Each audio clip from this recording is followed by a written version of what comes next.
Bienvenue à toutes et à tous sur une nouvelle vidéo Genshin Impact spécial débutant. Description personnage mobile. Une vidéo spéciale dont je ferai souvent aussi la description de cette manière-là, par rapport au fait que je n'ai pas la Shogun Raiden. Tous les personnages que je n'aurai pas, je les ferai dans l'archive des personnages. Voilà. Je vous dirai vite fait qu'est-ce que je sais sur elle, et tout sera en description. Je ferai mes recherches et tout sera en description. Donc voilà, la Shogun Raiden est là pour faire en sorte d'établir strictement et tyranniquement un décret de saisie qui va vous permettre, enfin, qui va pas vous permettre, qui va vous enlever tous vos œils divins. Enfin, c'est ce qu'elle fait dans son pays Inazuma. Voilà. Donc, je dis pas qu'elle est tyrannique, mais elle est là pour être immortelle. Donc, elle veut se préserver de l'immortalité, elle veut se préserver de la mort en étant immortelle et en faisant en sorte que c'est elle seule qui règne sur l'île euh, voilà, sur l'île de Inazuma. Donc celui qui a un œil divin, non merci. Vous avez dû voir comment elle s'est énervée face à Thomas. Donc c'est vrai que c'est l'une des archons les plus puissantes. Donc voilà. Quoi dire encore de plus sur elle? Alors maintenant, on va parler sur où la mettre en équipe et comment la jouer. Bien sûr, ce que je vais vous dire est volatile. Ça veut dire que ça va être basé sur mon expérience où j'ai joué avec elle 2-3 fois. Donc voilà. Alors, bien sûr, c'est volatile mais réel. Vous n'aurez pas à vérifier derrière. Ce que je dis est complètement vrai. Alors, jouez là déjà dans une équipe qui va vous permettre aux autres membres de votre équipe de renforcer comment ça s'appelle, leur attaque élémentaire. Voilà. Si vous avez par exemple Diluc, si vous avez des guerriers qui ont besoin d'un boost en dégâts élémentaires, allez-y. Shogun sera là, enfin Raiden sera là pour pouvoir pallier à ça. Ça va être une aide. C'est un DPS pur. Hein. Ça veut dire qu'elle n'est pas là que pour faire des réactions élémentaires liées à l'électro. Elle est là aussi pour faire un maximum de dégâts. De toute façon, c'est la plus forte, une des plus fortes du jeu après Monsieur Kamisato. Donc voilà. Donc c'est vraiment une des plus fortes. Donc voilà, je pense que peut-être que le troisième, le top 3, c'est Zhongli. Il y a la Shogun Raiden, il y a Monsieur Kamisato, il y a Zhongli. Je pense. Après, il y a Yae qui se dispute un peu la place. Mais en tout cas, Shogun Raiden est dans le classement des meilleurs DPS du jeu. Donc voilà, ces DPS sont bruts, sont excellents, sont très puissants. Si vous lui mettez suffisamment de maîtrise élémentaire, elle peut faire beaucoup de dégâts. Donc elle est super cool. Donc la mettre dans une team qui va vous permettre de booster vos adversaires, enfin de booster vos alliés. Si vous avez par exemple une Yanfei, voilà. Si vous avez un Xinkyu, si vous avez une Eula, si vous avez tous ces une sucrose, tous les faibles DPS élémentaires vont augmenter leur force si vous faites en sorte que la Shogun Raiden soit le centre de vos intérêts et soit correctement stuffée. Donc voilà, vous allez voir une équipe beaucoup plus puissante grâce aux compétences de la Shogun Raiden. Voilà. Alors, ses points forts. Ses points forts, c'est qu'elle est très rapide, qu'elle fait beaucoup de DPS à la seconde. Ça veut dire qu'elle peut vous faire un 5000, un 6000 en une attaque, en une frappe. Qu'elle est résistante. Voilà, elle est vraiment résistante. C'est pas la DPS qui, dès qu'elle va subir un coup, elle va mourir. Elle est vraiment résistante. Donc c'est par rapport à ça. Par exemple, Zhongli, excusez-moi, pas Zhongli, Ito a une défense solide de base parce que c'est son stat principal. Mais si vous arrivez, enfin, si vous voulez le mettre en attaque pure, vous allez voir qu'il va mourir vite.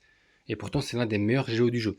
Donc voilà, c'est pas seulement parce que c'est Raiden, voilà, on lui lance des fleurs. Non, il faut savoir correctement mettre les stats correspondant à chaque personnage et à leur nature surtout.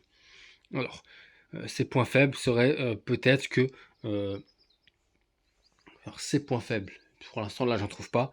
Je dirais peut-être que c'est par rapport à sa recherche d'énergie. Ça veut dire que elle peut jouer en batterie électro aussi. Elle peut aider les autres électros par rapport à ça. Notamment surtout avec la résonance élémentaire, mais pas que. Donc voilà. Mais j'allais dire son chakra, mais le fait que si elle n'a pas suffisamment de recherche d'énergie, elle va retarder son équipe et vous n'allez pas faire les DPS que vous voulez faire. Donc il faut lui mettre vraiment beaucoup de recherche d'énergie. Donc de toute façon je vais en arriver. Donc voilà. Alors, sa constellation. Je vous décrirai plus précisément sa constellation dans la description, voilà, parce que j'ai pris le temps de l'étudier. Mais vite fait, sa constellation est vraiment puissante parce qu'elle va vous permettre d'augmenter non seulement la force de Raiden, euh, mais en plus d'aider vos alliés. Donc voilà. Et là, ils disent que le brise-acier ignore 60% de la défense des ennemis. Je pense que c'est la seule du jeu qui est comment ça s'appelle ce point de constellation. Vous avez Lisa qui augmente sa défense, qui est l'une des seules aussi qui a ce point de constellation. Mais vous avez brise-acier, vous ne trouverez pas 60% de défense des ennemis en baisse sur une autre constellation. Donc voilà. Ça peut être vraiment cool. Là, vous avez serment de droiture qui va aider vos alliés. Et là, vous avez, comment ça s'appelle, qui va vous, ça, le porteur de souhait, euh, ça va vous permettre voilà, de retarder les déchaînements, enfin, de retarder le rechargement des déchaînements élémentaires de tous les membres de l'équipe, hormis bien sûr Raiden de 1 seconde. Donc, ça peut être diminué de 5 secondes, ça peut être énorme. Voilà. Et en plus de ça, si vous lui mettez, si vous avez sa constellation 6 et que vous lui mettez le set d'artefacts colère du tonnerre, eh ben vous allez augmenter une seconde supplémentaire. Parce que vous avez aussi le fait que le set colère du tonnerre va vous permettre de baisser, quand vous allez faire une réaction élémentaire, de baisser le temps de recharge de votre compétence d'une seconde. Donc là, au lieu d'avoir un maximum de 5, vous pouvez avoir un maximum de 6. Mais pour ça, il faut déjà que vous ayez toute l'attaque, enfin toutes les constellations d'ouvert. Et là, ça va être dur vu qu'on est là, on est presque en 2.2, 2.3. Pour avoir une autre bannière de Shogun Raiden, il faut vraiment, vraiment y aller, quoi. Donc voilà. Donc peut-être il y en aura une, on ne sait pas. Alors, les aptitudes, on va en parler. J'en parlerai plus précisément dans la description. Voilà, ça va être surtout une vidéo sur la description, à lire sur la description, parce que là je vous montre juste par rapport au fait que je peux pas vous faire une vidéo sans vous la montrer. Voilà, donc voilà. Je vais vous dire grosso merdo qu'est-ce que je sais sur les comment ça s'appelle sur les aptitudes de Shogun Raiden, mais tout sera dans la description. Voilà. Là vous avez la transcendance présage qui est l'un de ses attaques les plus célèbres. Voilà, qui fait un œil de jugement orageux et qui va vous faire plus d'attaques, voilà, qui est très utilisé par la Shogun Raiden. Vous avez l'art secret d'homme idéal qui va vous permettre, et en plus de ça, la cinématique est belle parce qu'elle sort un sabre de son thorax, de sa poitrine, et moi je trouve que ça fait vraiment stylé. Donc voilà, c'est vraiment cool.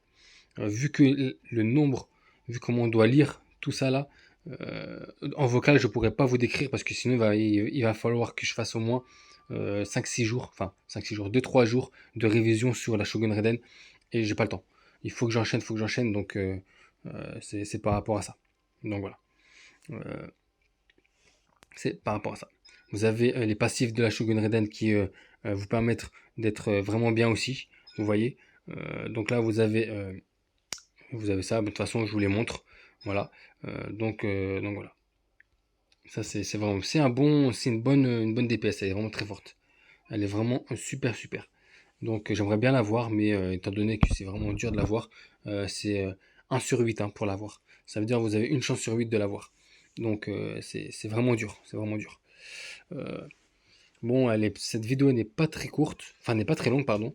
Elle est de 10 minutes, donc ça va. Donc voilà. Ceux qui l'ont, vous allez voir qu'en multijoueur, vous faites des ravages et que ben, c'est elle qui tient votre compte en fait. Donc c'est ça que j'aime chez elle, c'est que euh, elle, je sais pas si c'est une 3 masques, je pense que c'est une DPS 3 masques. Oui, c'est une DPS 3 masques parce qu'elle peut vous donner plus d'attaques, elle peut vous donner des réactions élémentaires surprenantes et elle peut attaquer aussi. Donc voilà, pour info, une DPS 3 masques, c'est une DPS qui est capable de tout faire. Ça veut dire qui est capable de vous donner un soutien militaire, voilà, ça veut dire elle peut soit augmenter votre attaque, soit augmenter votre taux critique, votre dégâts critiques, votre défense et tout ça. Elle peut le faire. Elle a énormément de DPS, voilà. Contrairement à Bennett, qui peut avoir beaucoup de DPS mais qui ne va pas du tout en profiter. C'est sa team qui va en profiter. Donc voilà. Et elle peut aussi faire des réactions élémentaires redoutables. Donc voilà. La seule chose qui lui manque, et je ne pense qu'il n'y a pas dans dans ses constellations, enfin, dans ses constellations, dans ses compétences, c'est qu'elle peut pas soigner. C'est vraiment dommage. Elle peut ni soigner ni appliquer un peu plus de défense. C'est le seul truc qui manque sur la Shogun Raiden pour qu'elle soit parfaite. Tac, tac, tac. Voilà, elle restaure de l'énergie élémentaire. euh, Elle résiste à l'interruption. Franchement, elle est immunisée contre l'électrocution. Euh, donc voilà, c'est dommage qu'elle peut pas soigner. C'est vraiment dommage. Elle aurait été parfaite. Là, je suis en train de voir parce que, comme je vous l'ai dit, je ne l'ai jamais eu. J'ai dû la jouer 2 ou 3 fois, une trentaine de secondes, mais je me suis jamais penché en fait sur son cas. Donc voilà. Non, vraiment, elle peut pas soigner. Voilà, non, elle peut pas soigner. C'est dommage. Ils auraient dû mettre un petit truc de soin sur un de ces deux passifs, ça aurait été mieux. Donc voilà. Donc là, je vais tout vous dire en description. Donc voilà. Alors, sur ce, j'espère que euh, vous allez être satisfait de cette vidéo pour ceux qui ont la Shogun Raiden. Donc voilà. Sur ce, prenez soin de vous et à une prochaine vidéo. Ciao.